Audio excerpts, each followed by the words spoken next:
Hello and welcome back to Leicester Fan TV for episode 7. I think I'm losing count of the Championship chat. But football's back finally. Obviously, we had the international break last week, which I hate, as I'm Welsh, so it's never great. But yeah, we're finally back with Championship action. Oscar's going to be joining us shortly as well, and we'll get right into it.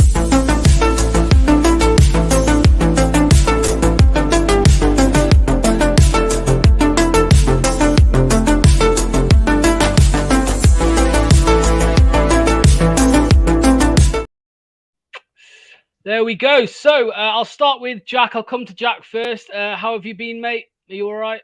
Yeah, mate, not too bad. I mean, I've tried to forget the last game for Southampton, but then my mind to go and watch some Saints ladies play Sunderland ladies, and they lost that game too. So 2 unbeaten streaks ruined by Sunderland for me. But apart from that, it's been great. Yeah, I don't know about you boys, but I've missed it. I've missed football. I went to go watch Cambridge under 14s on the weekend. That's how much I've missed football. Oh God! Oh God! The standard quality was great, boys. Yeah. It wasn't great for you, was it? We'll have a little chat about Southampton Sunderland a bit later on. Tom, obviously, me and you have just been on Just Joe Football Show, doing a similar thing, looking at this weekend's fixtures. But I'll ask you. Well, Joe asked you last time. I'll ask you this time. How have you been? You all right? Yeah, I'm just glad the international break's over now, to be honest. I just can't stand the international break. And we get to watch a good England team, obviously against Scotland, but nothing beats club football for me, and I'm just glad to be back. And obviously, the international break came at a bad time for us, really, because it was got that momentum swing. Obviously beat you, and then obviously now we had to wait for 2 weeks to be in action again. But yeah, obviously Coventry tomorrow night, so yeah, looking forward to it. Yeah, I mean, Jack, you'll know now as well as I do, the worst thing is losing before an international break, because then you've got to wait 2 weeks to put it right. It's horrible. Obviously, Tom, it's the opposite for you. You probably wanted to carry on going for the opposite reason, because you want to, carry on the momentum, right? And I think the international break came at a bad time for all three of us. I mean, the international break, like I said, I don't really enjoy it because I'm Welsh. I only watch international football when it's like the World Cup or the Euros. But I did watch England game because I just adore watching Jude Bellingham. I don't know about you lads. It's amazing. Yeah, he's unreal. Yeah, it's just incredible. He's the best. He's the best part, I think, about England at the minute. Oh yeah, I keep saying I don't want him to play in England because I don't want him to be ruined by any team. It's like, no, go just run the rest of the world, mate. Go be a superstar. Yeah, absolutely. I completely agree with you, mate. He's absolutely class. I put a tweet out last week saying something like he's gonna be I thought multiple Ballon d'Or winner. I think. I mean, he's not. What is he? 19? I think he's 20 now. Yeah, just 20. Just 20. Yeah. So he's got like 3 World Cups left in him, 4 maybe. You know what I mean? It's crazy to think about like how long he's got. You know what I mean? But anyway. This isn't England chat or La Liga. He's obviously in La Liga, not La Liga chat. It is the Championship chat. Quick comment there from Andy Meadows. Welsh and football shouldn't be in the same. And yeah, well, Gareth Bale, mate. Gareth Bale. Oh, let's not talk about it. Yeah, I mean, I do like Gareth Bale, but he prefers golf these days, don't he? So, well, he has done for a few years. Anyway, let's get into the Championship. So, I know, Jack, I sent you the list of fixtures we're going to talk about. I didn't send it to Tom because literally Tom only agreed to come on like 10 minutes ago. So, I didn't think there was any point in sending you 10 minutes ago. But the first game we're going to talk about is I like to go in chronological order. Is Southampton Leicester. I didn't have Hull on my fixture list, but I will now that Tom's here. I'll get rid of Norwich Stoke. But we'll start with Southampton Leicester. Jack, I mean, we mentioned it briefly there. Obviously, the last game against Sunderland. I mean, what happened? What happened? The biggest thing that happened was starting Mason Holgate. Now, there's nothing. It's no witch hunt against Mason Holgate. It was just a stink of a game. But he was brought in the week of. I think Saints have really suffered from having a weakened squad every single game that we've played.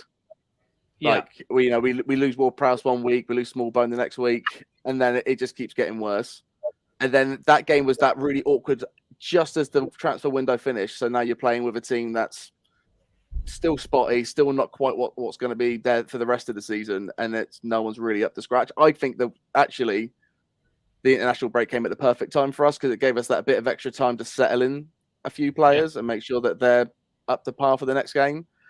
I'll be honest, last time I saw us play Leicester on a Friday night, it sucked. It was a really bad time for me. And it's something I still talk to therapists about. And here's the thing: I go to watch all of the games with Mike, who I do the channel with. He wasn't at that game, and he's also not at this game on Friday night. So it's really starting to stink of I'm going to be leaving at halftime upset. So well, the difference is we've got a Vestergaard this time round, mate. So that is the only thing that I'm just like, here we go, here we go. Yeah. Yanni V right back at where it all started. Yeah, absolutely. Oscar, nice you to join us, mate. Thanks for coming on. Much appreciated. How have you been? You all right? Yeah, not bad, mate. Apologies I'm late. That's Just right. got caught in traffic. The usual stuff, my friends. The usual stuff. I'm doing good, mate. Had a nice little 2-week break and back into the stresses and the horrors of Championship football.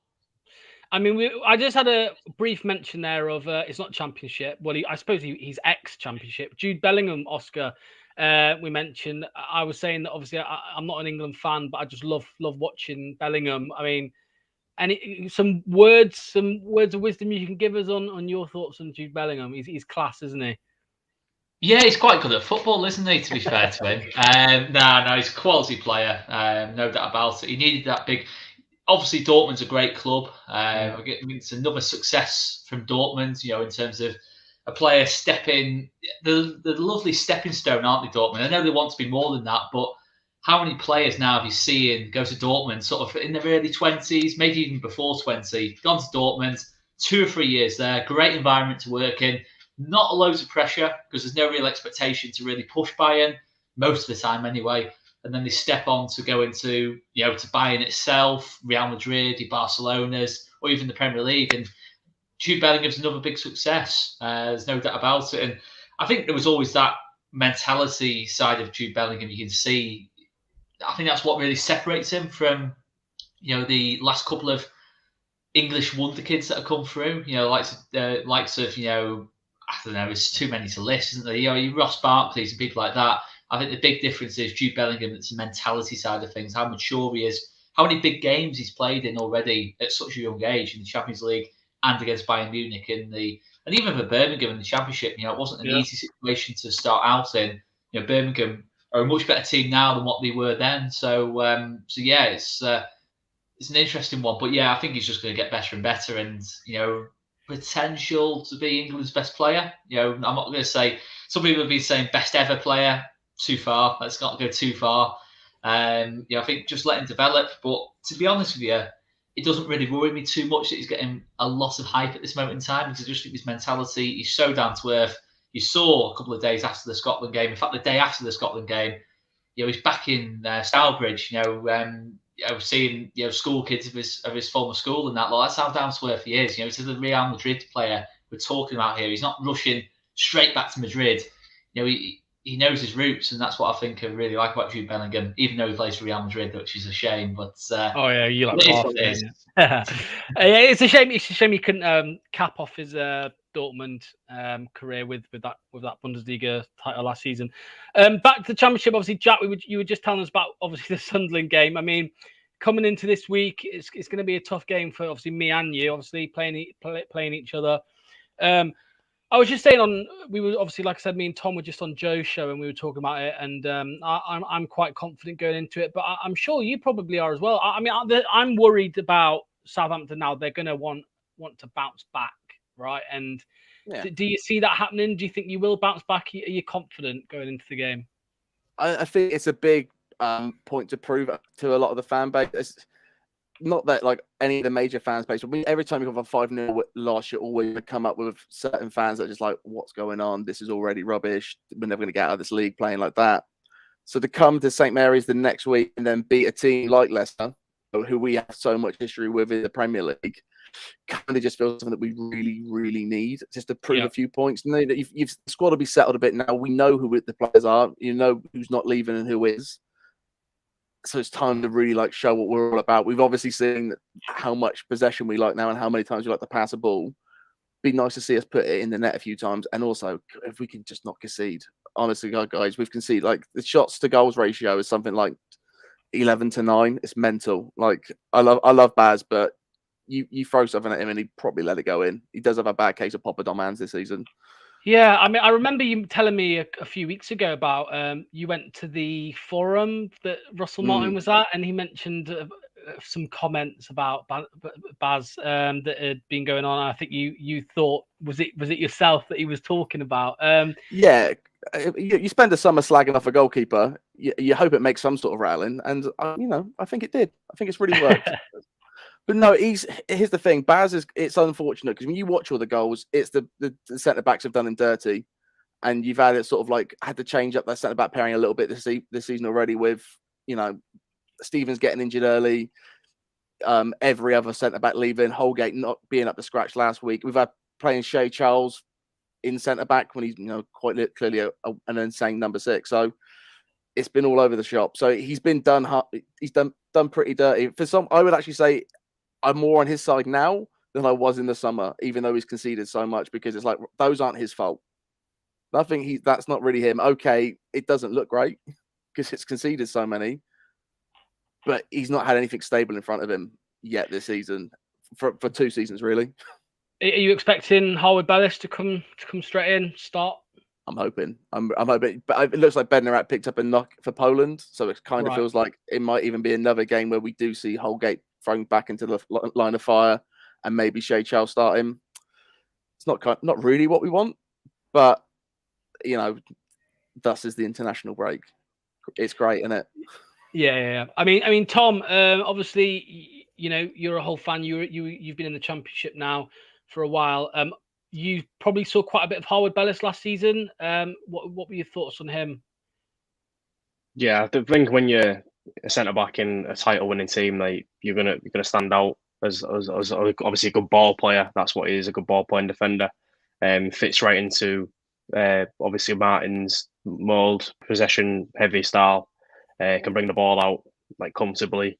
So I think I think he'll stamp his mark as one of the best defenders in the Championship again once he gets his chance in the team. And I think when you've got a defender like that, you're gonna have a chance at going up, and that's what it is with Harwood Bellis. I think it's a great signing for Southampton. I mean, they made quite a few good signings this summer, but some questionable ones as well. I'm not really too sure on the Ryan Fraser loan one, but if he can get back to his best, then if he can get back to his best, then perhaps it's a good signing. But none of us were sure about Ryan Fraser, and then he made that little cameo a couple of weeks ago, and he was wicked. He was wicked, but I don't know if that's because the rest of the team were pretty poor that day. But that's how you look good in the Southampton squad. Everybody else around just pretty bad. Oscar, I imagine you've seen quite a bit of Leicester and Southampton this season. I mean, both teams have been on. I mean, Leicester were on Sky for the Coventry game. Obviously, Southampton have been on Sky as well. So, what are your thoughts going into this one? Obviously, both teams coming off the back of a loss, had to wait 2 weeks to try and put it right. I think it's going to be a bit of a. I mean, I personally, I think it's going to be a bit of a boring game. But both teams have got something to prove, haven't they? Yeah, and don't get me wrong by any stretch of the imagination. Obviously, both teams have made strong starts to the season, and I did actually pick Southampton and Leicester as my top 2 at the start of the season, given that how much of a kind of a mess Leeds were in at the start of the season. But I can't say Leicester and Southampton have especially stood out to me so far this season. I think they've got the 2 strongest squads overall in terms of depth, etc., etc. And I think that Harwood Bellis signing is an outrageous signing at this level. I think he is the best defender in the Championship, to be totally honest with you. I think out and out leadership, everything you can possibly want from a Championship centre half in this sort of day and age. This kind of modern Championship centre half can play out the back, physical, a leader, experience as well. Good experience, not just any old experiences. He's won the title at this level last season. I'm amazed, to be totally honest with you, he's not playing Premier League football. I am genuinely amazed at that no Premier League team. Burnley didn't go back in for him. Any sort of Championship Premier League team, sort of from 11th downwards, he could have easily done a job for. So that's a massive one for Southampton. I certainly don't think, looking at the stats, looking at it on the eye, Southampton will not continue to concede that many goals for me. I think it is a bit of one of those obscure things that happens. There's no way Southampton will continue to be that bad defensively. But yeah, it's an interesting one. I still think that will be my top two this season, Southampton and Leicester. But I don't think at this moment in time either team looks like running away with it like a Burnley last season, which is what I was kind of expecting at the start of it. But that's just a championship for you. I think it's a much more competitive league this season. And from a Leeds point of view, a draw would be ideal for us tomorrow. I'm not going to lie to you. A draw would be absolutely fantastic. That would be what we would be after. We do need to close the gap a little bit, albeit we had a terrible result before the international break. We actually did get a point closer to Leicester and Southampton, despite all of that. But yeah, we really need to pick up ourselves. But Southampton and Leicester, if that could be a draw tomorrow, that would be fantastic. And I do actually think it'll be a draw tomorrow. I think it'll be a really good game of football. I think both teams, will be expansive as you expect, and I think you will see a lot of action in the game. But yeah, I think a draw. I think it will be a good quality game of football at this level. Give us a score prediction, Oscar. You say a draw. What's the score going to be? 1-1. 1-1 I'll go for. Okay, over to you, Tom. What are you saying for this one? Yeah, I said on obviously the podcast we did 1-1, so I'll stick with that. I do think it'll be an entertaining game. Yeah, I think 1-1. Yeah, you can't change it. Yeah, to be fair, I forgot about that actually. I need to keep my my scoreline consistent. I'm going. I think I said 1-0 Leicester. I'm going to stick with that. And what about you, Jack? What are you saying? We're going to concede, and I want us to win. So I'm going to go. I'm going 3-2. I'm not going for consistency. Do not watch the matchday vlogs preview because I said something really not that. But I'm saying 3-2 on this channel. 3-2 Southampton. Yeah. All right. Cool, mate. Cool. As I said, we were going to mention Norwich Stoke, but we're going to talk about Hull Coventry instead. Now that Tom's with us, I do just want to say though, I think Norwich have been the best team so far in the Championship this season. Are we all in agreement with that, or? Yeah, definitely. I think it's just the only question mark on Norwich is just depth. If they had, I think they got obviously that injury to Sargent. You saw the defeat against Rotherham, albeit it's a Championship, but I think it did affect them. That one injury, it changed the dynamics a little bit. Having to play, Adam Eder I actually do rate as a really decent player at this level, but I think it did change their dynamics quite a bit. One injury to Johnny Rowe or Sarah, I think would affect him quite a bit. But yeah, Norwich for me by far are the best team to watch so far this season. They play fantastic stuff. Oscar, Joe was just telling me and Tom actually. Were you on Joe's show last night with Andrea? I wasn't. No. Apparently, Andrea before the season started said Norwich would win the Championship, which is crazy, really. There you go. Andrea is phenomenal, by the way. He is the oracle. So Norwich will be winning the league. I can confirm to you Norwich will be winning the league. But no, obviously if they keep the players fit, but I just think it's a big if. I just think past Norwich teams, which have got a fair bit of knowledge on now with obviously Daniel Farker being in charge of ourselves, have read up quite a bit on this Norwich sides. They had a lot more depth in this one. Arguably more quality, in terms of Buendia, Pukki, people like that. But it's definitely open this season. I really do think it's open. I don't think any team's going to run away with it. And David Wagner's done it before. He's got a good backroom team around him. Yeah, I certainly can't rule Norwich out in any sense. They've been fantastic so far this season. Well, let's come straight to you now, Tom. Obviously, Hull Coventry. You might feel like you're repeating yourself a little bit because obviously we've just spoken about it on Joe's, but feel free to repeat yourself if you want to. Obviously, we spoke about how Coventry started quite strong. They've been quite impressive. 3 draws in the last 3 games, which has affected their place in the table a little bit. But are you confident going into this one after your last game against Leicester? Yeah, I think to summarise our start to the season, the only team we have lost to is Norwich, and that was our first game. And obviously, first games you're sort of embedding back into the swing of things, and now we'll look a completely different team. Like Liam Delap spearheading the line. What a signing he's been so far and learned for Man City. Like I said on the other podcast against Leicester, he's moved out wide and he did a great job of bullying Callum Doyle like he was meant to do. And obviously Connolly up front was causing havoc as well with his pressing. Yeah, I was really impressed there, and it just shows that we've got so many different facets to our game.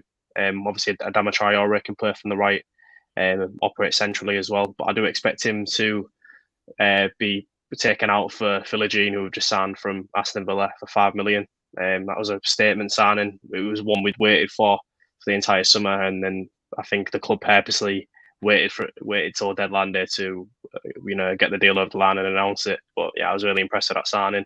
I want to see him start from the off against Coventry. Tufan is a massive miss. We missed him against Leicester. Well, we didn't completely miss him because we won, but in terms of the quality they can bring, we'll miss him again against Coventry.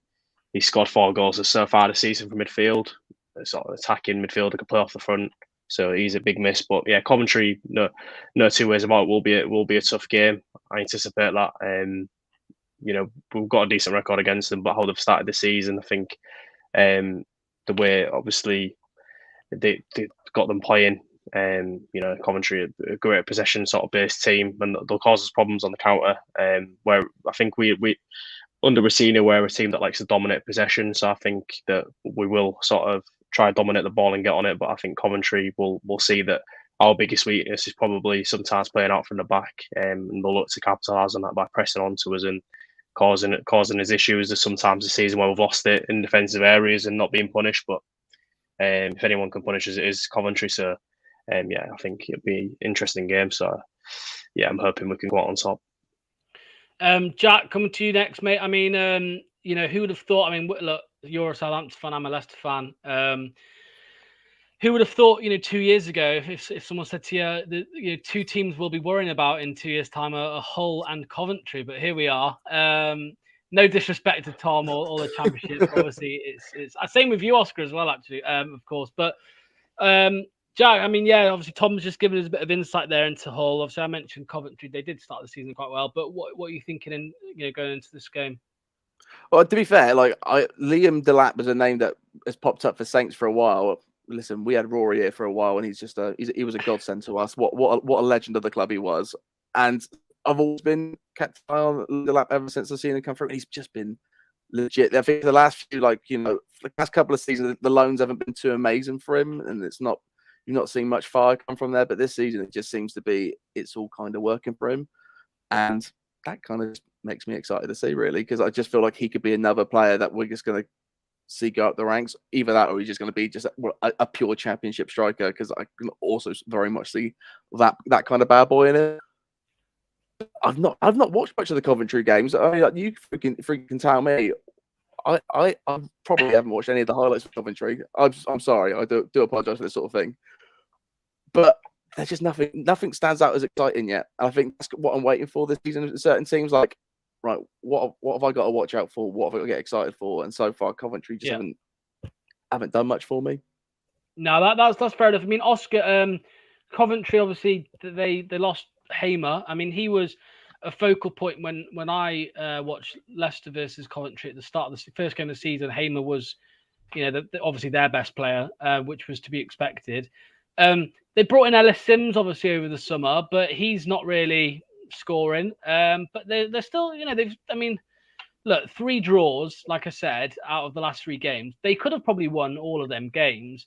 Do you think this is going to be quite a close game against Hull, or are you thinking, Hull are gonna get it, gonna get the win? Been very impressed by Hull so far this season. I think they had momentum from the back end of last season. I think I'm right in saying. I think since Rossini came in, Tom, I think your form's been pretty good. I think we've lost 7 since Rossini took charge. We've only lost 7 of our 33 matches. Yeah, we've drawn a lot of them, but we've obviously massive upturn in form. I think when he took over, we was 1 point above the relegation zone, and then we finished 15th, I think, last season, comfortably safe. So we've sort of used that momentum now to push on, and now Rossini has brought in his own signings. It's all clicking into gear. Exactly that. And I mean, it's no fluke this start to the season for Hull. That's the thing. It's no fluke at all. And Rossini I've always kind of rated quite highly as a coach, in terms of, I always remember him on, it's a weird point this, but I always remember on Sky about 5 years or so ago, and the way he was going into detail on certain things. He used to be part of part of like the analysis team, and I thought, flipping that, that's a coach that, in terms of the way he's talking. I know you can't just go off things like that and you have to put it into practice, but clearly you can put it into practice as well. And yeah, there's no doubt about it. I think for Coventry, really, the Harmer loss was absolutely massive for him. And I always murder his name, but Gyökeres as well. I think that's how you pronounce it. That was a big loss as well to Sporting Lisbon. So you kind of lost one of the best number 10, probably the best number 10 in the league, and certainly the best striker in the league. That's a big loss for Coventry to try and put right. And Wright, who they've signed from, who played the World Cup as well, I think he's made a decent start, I think. But I just see Hull in this one. I see Hull 2-0. I think they're going to have a real go at the top six, to be honest, Hull, the way they're playing. The recruitment's really good. Adama Traore at this level is brilliant, in terms of what he offers you. We've seen him at this level before, how good he is. Tufan as well, and get him fit is a big threat too. And yeah, it's a really good team to put together there. And it's a team that's going to buy into exactly what Rossini wants. It's young, athletic, it can press. And I think, I think they're going to make it a really tough place to go this season, Hull. So, yeah, I'll go 2-0 Hull. I don't think I got your prediction. Jack, what was your score prediction, mate, for this one? Yeah, I'm gonna go 2-0 Hull as well. 2-0 Hull. And Tom? Yeah, I'd stick with my 1-0 that I've said across all what I've said before. So I think I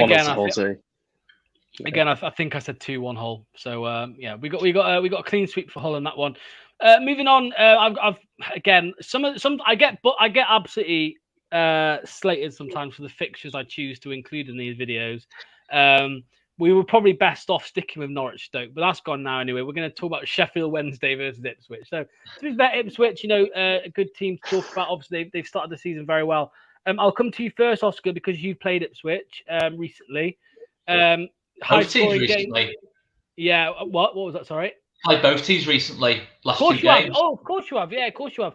I'm surprised you forgot about that shocker of a result, Locks. Yeah, you've never not stopped going on about it for the last 2 weeks. I had to lay off Leeds a little bit because obviously Leicester lost, so I couldn't give as much, could I? But anyway, high scoring game. We'll start with Ipswich, Oscar. High scoring game. There was a lot of hype about Ipswich coming into the season. A lot of people expected them to be around the top 6.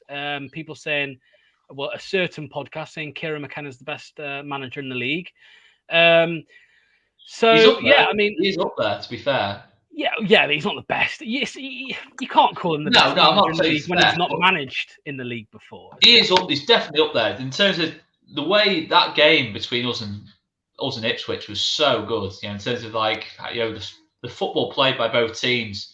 Probably one of the best games I've seen at this level for a while. To be honest, I'm not just saying that because Leeds were involved. Ipswich was genuinely quite hard done to, not getting a result. The level of chances they created. And listen, I think they are in a very expansive team. They are going to press high and they are going to get caught out from time to time. We can see them losing some games pretty heavily this season, when they do get caught out high. Because you can argue they are still lacking that bit of quality in certain areas of the pitch, particularly in the forward areas. I'd still argue they haven't got that real difference maker in the attack. They've got some good player. Broadhead's a really good player, and in terms of Chaplin's a good player as well, but not wow, they're gonna take this league apart kind of players. And obviously Leif Davis can give you some output at left wing back. But they're a good team. They will play good football, and they'll be a team that's one of the best teams to watch this season. I think Sheffield Wednesday. Sorry, Oscar.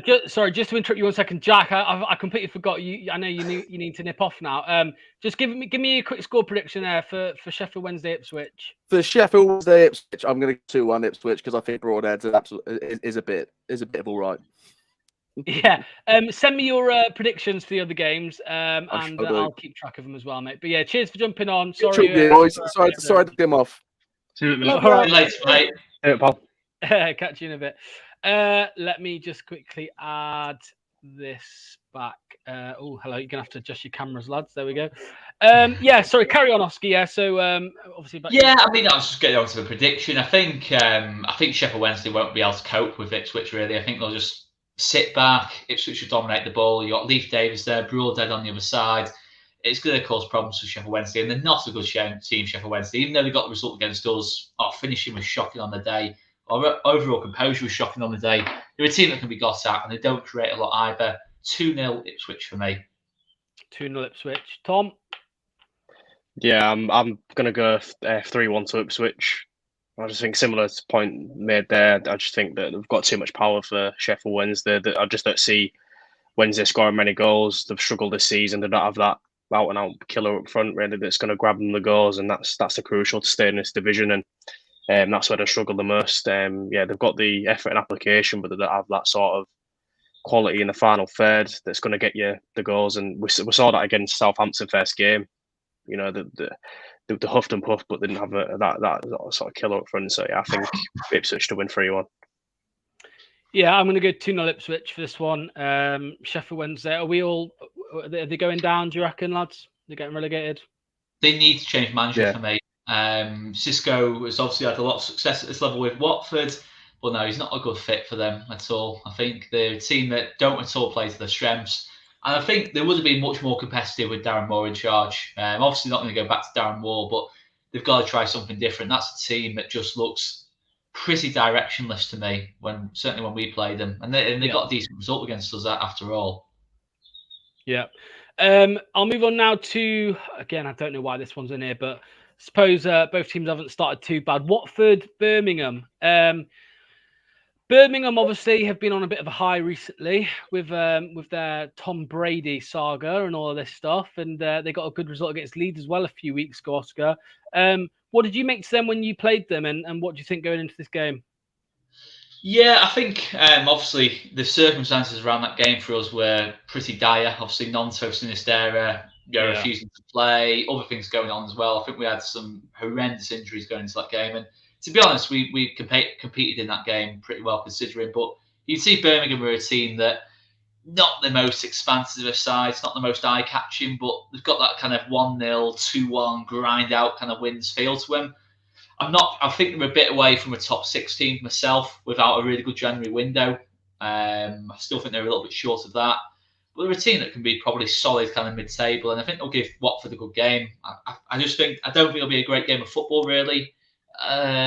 Prediction-wise, again, Watford's great first result. But yeah, it's kind of dropped off since, and you kind of got to ask Ismail. We know what Watford's owners are like. He needs a result, really. The way things go with Watford, you kind of go 3 or 4 games without a win, and it's a travesty. Even if you go on a slightly poor run, it's a travesty with Watford. So I'll go 1-0 Watford. I don't think it'll be a particularly great game of football, but it's one of them where any kind of result in that one wouldn't surprise me, to be honest. Yeah, Tom, what do you think to this one? I mean, Tom Ince to Watford was an interesting signing this summer, wasn't it? I think he got 50,000 or something on it. That's like... Yeah. I think he got an assist as well in the last game. I think that was 3-3, wasn't it, against Coventry? But yeah, what are you thinking with this game, mate? Do you think Birmingham could come out with a win, or are you going Watford? I think purely because Watford, I think, do have to get the win. Just because the manager will be on the chopping block if they've got to come out and perform. So I do think that'll play a part. Birmingham so far, they're unbeaten.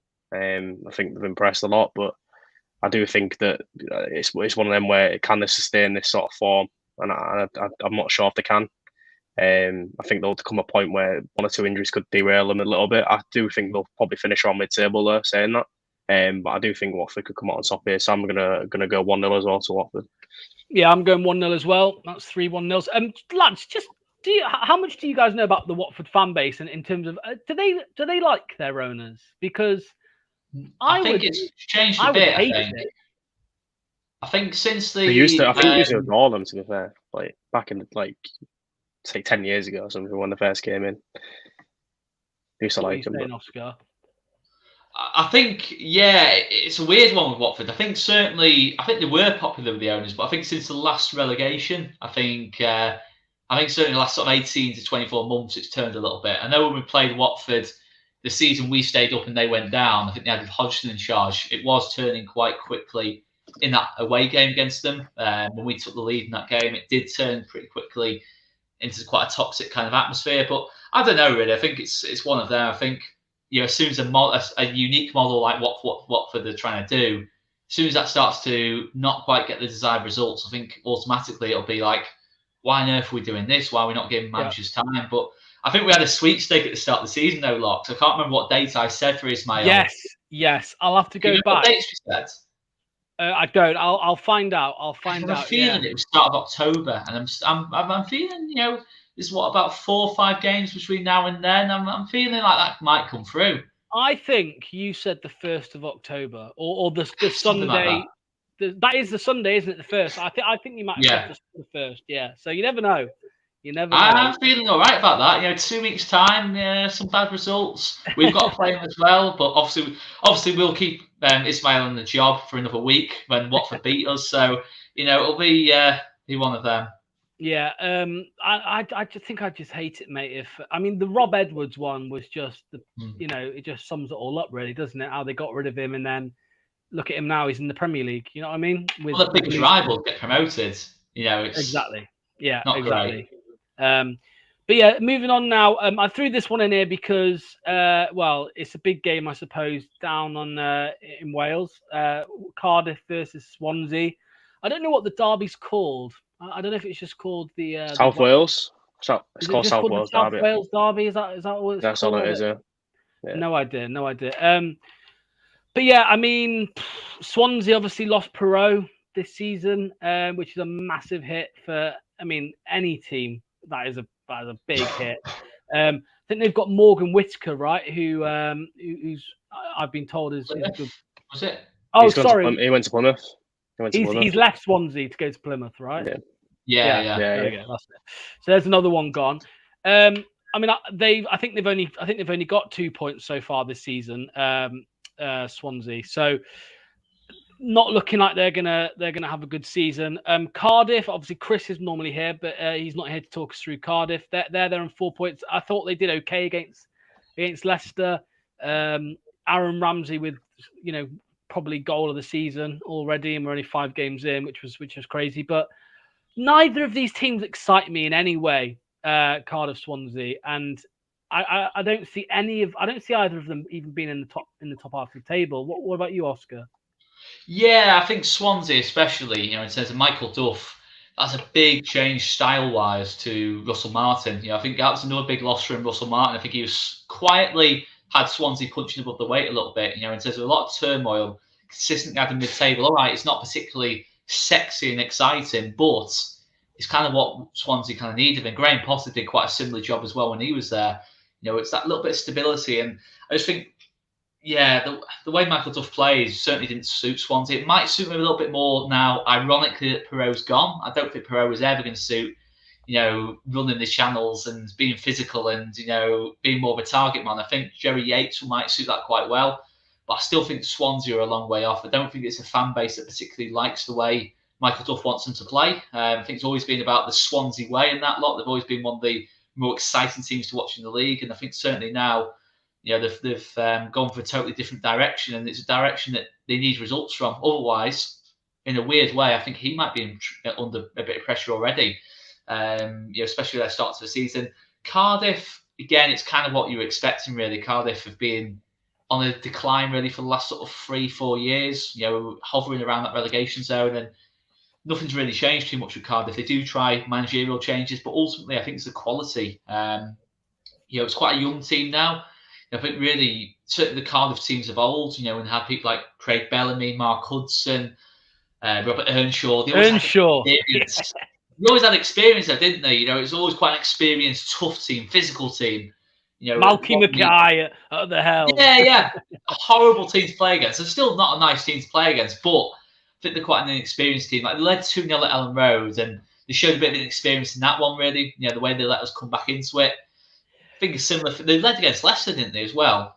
And no, we were 1-0 up. And we were the one that. Yeah. But again, it's they're a team that probably can't really see through games particularly well. Late goals from us, late goals from Leicester, just that little bit of an experience showing. Yeah. But yeah, it's kind of what you're expecting from Cardiff. But yeah, I'd agree, Locks, and I think I kind of said before the season started, off the top of my head, I might be wrong, but I don't think I had either team in the top half. I don't think they'll go down either team. I think there's. Because if either team is in relegation trouble, they'll just change manager. It's the way they do it, and they'll probably just get a managerial bounce like Cardiff have the last couple of years and just see themselves through it. But I can't see Aberdeen going down, but yeah, I think they're doomed to 13th and below, really. Tom, I mean, you've got the what would you call them? The furniture at Swansea. You've got the players that have been there a while. I mean, Kyle Norton's still there, which is crazy. Grimes as well. Cabango, I think he's been there a while. But then you've also got, I mean, Charlie Patino. I mean, he's a talent. He's a real good player. I think it is Charlie, isn't it? Yeah, Charlie Patino. Yeah. He looks like a good player. So you look at, I mean, I'm just looking at the lineups from their last game with Jerry Yates, who did well at Blackpool last season. I mean, I think they've got enough there to beat Cardiff, but again, like I just don't. Nothing really excites me. What have you made? Obviously, you've seen Swansea and Cardiff a lot more than me and Oscar have recently. What do you make to both teams? So I think obviously Cardiff are sort of like you associate them with like a battering ram sort of team, but this season sort of they brought in sort of a few flair players up front. Obviously they brought Aaron Ramsey back. They've got Ekugbo up there. So I think they're trying to transition to more of a sort of an exciting team to watch. And when I watched them against Leeds, I actually thought that like the way they sort of counter-attacked with pace out wide, I thought it was quite impressive to watch. But like you touched on there, it's the experience that sort of let them down so far. Like if you look at the results, they've lost games later on, they've drawn. So I think they've been quite unfortunate in some of the games. Like it could have gone either way. It could be on at least 7 points right now, but instead they're on 4. A couple of results could have been different. So I think Cardiff, they'll be fine this season. A lot of people predict them to go down or just like survive relegation, but I think they'll be clear of safety. It's just about whether Ekugbo can obviously banging the goals, and obviously Aaron Ramsey will have a big part to play. And then in terms of Swansea, I think what Oscar said there's right about the transition in style. Obviously Michael Duff is a credible manager, one of the best in the EFL over the past few years. What he did at Barnsley, taking them to the playoffs, like obviously very credible. But he's coming to a team there that's so used to playing like the possession-based style that it's so hard to sort of change, and it's going to take at least 10 games for that team to get used to the Michael Duff style. And they brought in a few players that can do it, like Jerry Yates and like Morgan Wake. Not Morgan Wake, obviously went to Plymouth, but in terms of the pressing and stuff like that, and I think once they get used to the style, then perhaps that they can start pushing a little bit. But I think the reason why they have sort of failed so far, like only taking 2 points, is just having to adjust to that. But yeah, obviously Michael Duff has to be careful because like Swansea fans will expect to sort of be up there a bit more. And if they're hovering near the relegation zone, then they'll have to pull the trigger. But yeah, I think if I was going to give a score prediction, I do think that I'm going to say 1-1. 1-1. I'm going to go 1-1 as well. Did you give us a score prediction, Oscar? Sorry. Is it at Cardiff? Yes. 2-1 Cardiff. 2-1 Cardiff. It's mad though, isn't it? I mean, you see, I know Cardiff not so much, but like Swansea, Oscar, like, I mean, in the Premier League, did they win the League Cup? I think they won the League Cup. Yeah, about 10 years ago. 10 years ago. Like Michu. Remember Michu? Proper one season wonder that was. But you just want to hope that neither of our clubs become that Oscar. Obviously, falling so dramatically, and now not even pushing to get out of the Championship. But yeah, moving on to the last game on my list is Millwall Leeds. On paper, such a horrible bloody game this is, fans wise anyway. But no, Oscar, give me your thoughts going into this one. I mean, personally, I think Leeds win all day for this one. But yeah, let me know what you think. Yeah, our record at Millwall is, in a word, absolutely terrible. And I mean bad. It doesn't mean where we are it doesn't really matter where we are in the league, top of the league, bottom of the league, mid-table. Millwall can be having an absolute stinker. We have got a shocking record at Millwall. I don't think we've won there. I think it's 11 years. I think it's 2012. So 11 and a half years, I think it is, since we won there. And even before that, I don't think we've won it at all there before that. So the record there is shocking. But we know at Championship level, things like that don't really matter if it's all about the players on the pitch. And I do think we're certainly better equipped for this game than what we were 2 or 3 weeks ago. In terms of with Joe Rhodes in fully settled, Jed Spence, I think someone who, to me, Feels like someone who can cope with the crowd. Quite a hostile crowd. He just has a very calm way of playing football. And we've added a lot of physicality into the team. Glenn Kamara as well. I wouldn't surprise me if Glenn Kamara comes straight into the midfield, as good as Archie Gray's being. And I would advocate that. I'd be more keen for Archie Gray to play the whole game in midweek. A bit more of a technical game. I would be more keen to put Archie Gray in that game and Glenn Kamara in for the battle against Millwall. Jayden Anthony as well coming in adds to the pace and power out wide, really. I think we're better equipped. It's going to be a horrible game. We can see it. It's one of them again where it wouldn't surprise me any kind of result. Millwall win, draw, Leeds win. I think we'll just about win. I think it'll be a game again where we dominate the ball. Millwall will sit in a little bit, play quite physical. But I think we're better equipped to do that. Obviously, Pascal Struijk physically can be got at, but I think Joe Rodon covers him quite well. It's a hard one, but I'll just about say 1-0 Leeds. I don't think it'll be a classic by any stretch of the imagination. I think it'll be a similar game to Sheffield Wednesday, but I'd like to think that the lack of quality we showed in the final third was a one-off against Wednesday. We're showing against Ipswich, we're showing against West Brom. We can create a lot of chances at this level. We're just still a team that's growing. I think we're still quite a bit away from getting out of second gear at this moment in time. Ampadu's obviously an important player too in this game. But Millwall got their threats and certainly set pieces they'll fancy it. And, it'll be a really, really tough game. But I just think we'll keep the ball well enough, be able to push Millwall back deep enough to kind of control the game and control the crowd a little bit. Daniel Farke's got experience at these games. It was something that we never quite got to grips with Bielsa, these kind of games away from home, or mostly didn't get to grips with, despite our success. But I'll say 1-0 Leeds. I really don't think it'd be a classic, and I'd be absolutely buzzing with a 1-0, to be honest. It's just one of those games where any result, just get out there alive and just get any result. Yeah, I think Joe said that the Sheffield Wednesday game was your first clean sheet in 11 months, which you've obviously gone for another clean sheet. I did as well. I've gone 1-0 Leeds on this one. Tom, I can't remember what you said on Joe's channel. I said 2-1 and all. 2-1 to Leeds, so I'll stick with that. 2-1 to Leeds. Oscar Perot in the number 10. What are your thoughts? Not a fan. Not going to lie to you. Not a fan of that. And that's another debatable point, really. Will Daniel Farke go back to Perot in the 10, or will he put him in a front two of Jorginho Rutter? For me personally, I would just look our front four to be Nonto on the right, Jayden Anthony on the left, Crescencio Somerville playing through the middle, and Joel Perot as a number 9. Because essentially, the thing with Joel Perot is, though, he's not an out-and-out number 9 as such. He is someone who likes to come to feet quite a lot.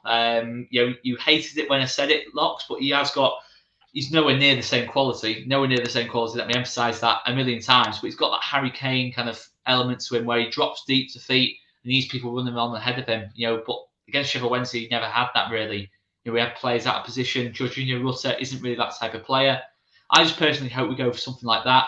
Or if we are going to play Jorginho Rutter and Perot, play them up top together. Don't play one behind the other, because Jorginho Rutter is definitely not a lone centre forward, and Perot is better playing higher up the pitch. So, for me, it's something I'm not a fan of. I'm not going to freak out too much about it because it was one game, and he did something totally different the game before. Daniel Farke has tended to rotate quite a bit. I still think he's trying to suss out his strongest 11. And again, to refer to Norwich, he did this with Norwich too at the start of the season, where first games of 2018, 2019, and 2020, 2021.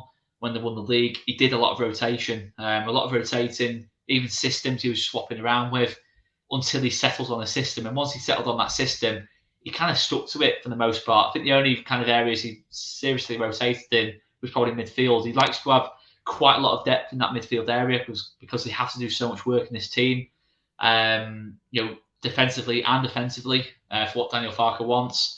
And we've kind of done that already, since we have added some serious depth in midfield now. Whether it's good enough depth, who knows? But I feel a lot better now about this Leeds team. But again, it's a really tough next 2 away games, to be honest. Millwall and Hull. We can get 4 points from that, I'd be absolutely buzzing. And I think it gives us a nice basis then to build from. But I can easily see us, not winning either game, to be honest, if I'm being totally brutally honest about things. The last question I have for you both, obviously with the international break now just finished, I can't remember if I asked you this last week or not, Tom. I don't think I did.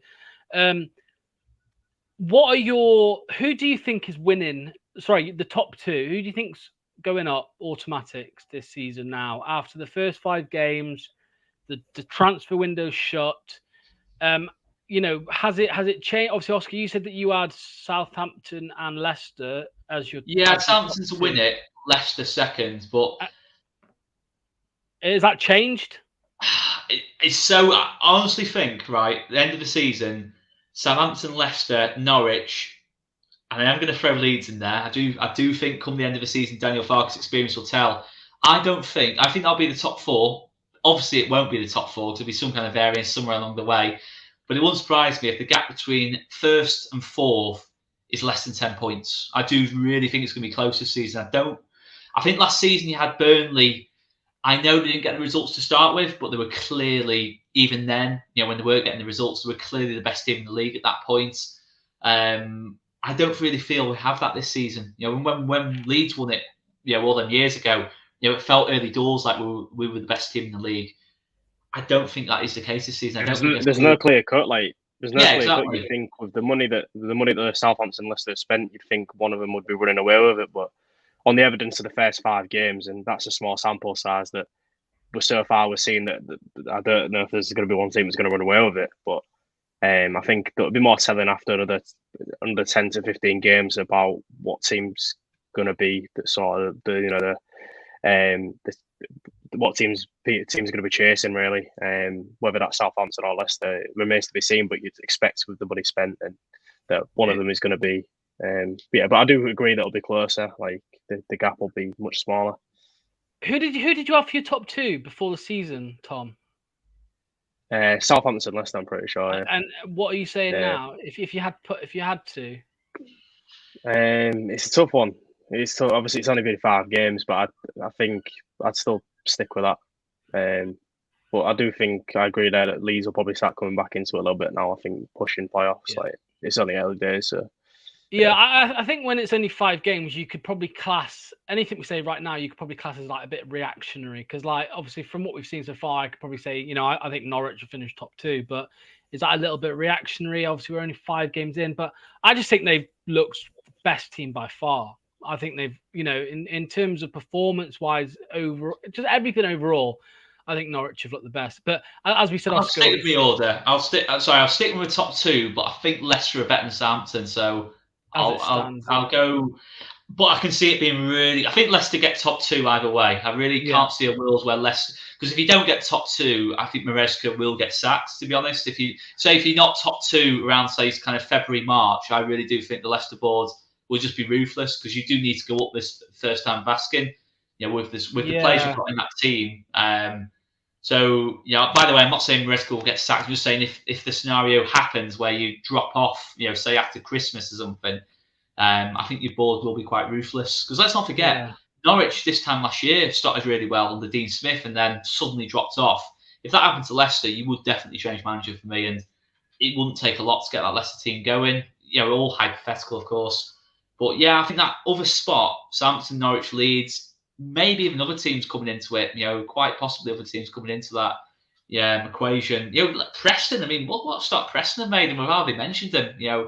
Yes, you look at the underlying data there, it probably isn't going to stay that way for Preston. It's probably more likely to be top 6, but it is so open this season where, last couple of seasons, it's been pretty obvious come January, February, who's going to get top 2.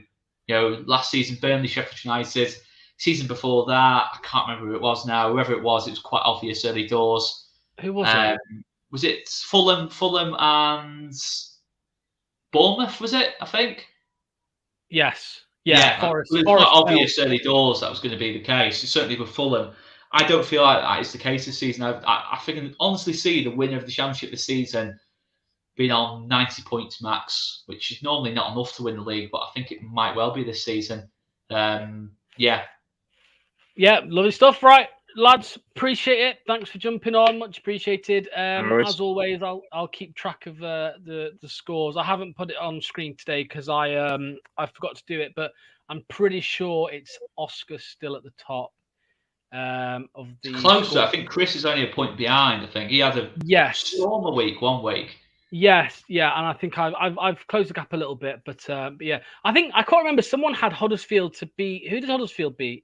West Brom. Chris had Huddersfield to beat West Brom, which was crazy. But and then he got Ipswich Cardiff spot on, I think, as well. Was it 3-2? Yeah, I think he got 9 points or something in the week. You and Chris have both had really good weeks, to be fair.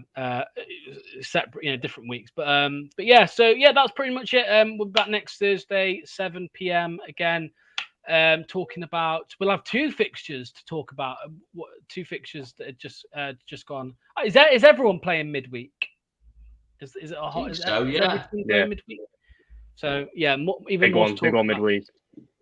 Yes, Leeds. Yeah. Leeds Hull. Yeah.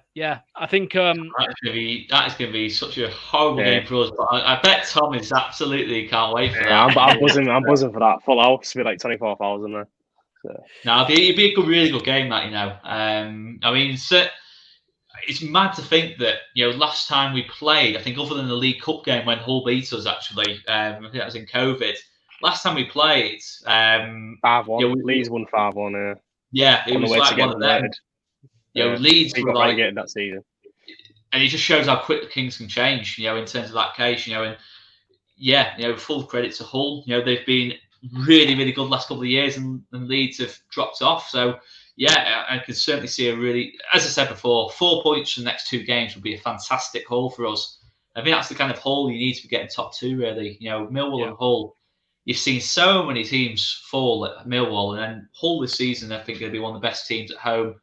So, yeah, tough one for us, that.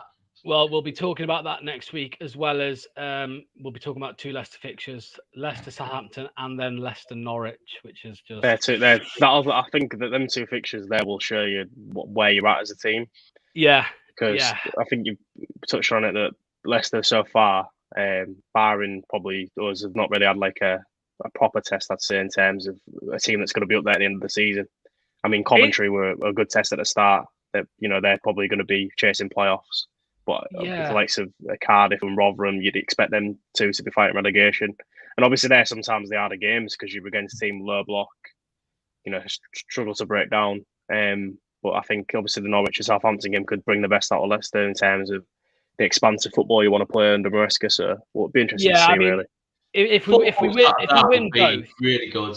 If we win both, confidence as well is just going to go through the roof. If we win them 2, we're going to be like, well, we've just beaten so far probably the 2 best. Obviously, you've got Ipswich and Preston, I know as well, but 2 of the best teams in the division. So obviously Southampton on paper, probably the best team in the division, and then obviously Norwich in terms of form. So yeah, it's going to be interesting to see what happens over the next few days. But yeah, like I said, we'll be back next Thursday, 7 o'clock, and we'll talk about it. And then we'll also be talking about next weekend's fixtures as well. So again, cheers, lads, for jumping up. Much appreciated. Cheers, and pal. we'll see you all soon. No worries, cheers, lads. Thank you.